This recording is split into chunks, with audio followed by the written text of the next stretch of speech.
Hello friend, good morning all. எல்லாரும் எப்படி இருக்கிறீங்க?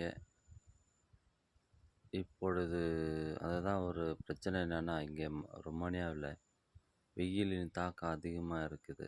ஸோ எல்லோரும் ஓவர் ஹீட் ஆகும்னு சொல்லிட்டு நிறைய பேர் வீடியோ போடலன்னு சொல்லியிருந்தீங்க. ஸோ ஒரு சின்ன டிப்ஸு சொல்கிறேன்.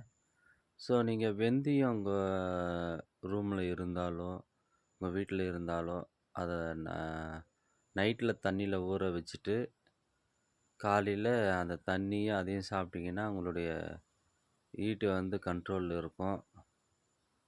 அதான் இப்போ பாருங்கள், இப்போ இங்கே டைம் 5:30 ஆகுது, வெளிச்சமாகிடுச்சு. ஸோ நைட்டு 10 மணிக்கும் இப்படி தான் வெளிச்சமாக இருக்கும். 5:30 மணிக்கெல்லாம் வெடிஞ்சிரும் ரொமானியாவில். ஓகே ஃப்ரெண்ட்ஸ், ஃபாலோ பண்ணுங்க வெந்தயத்தை. Okay, thank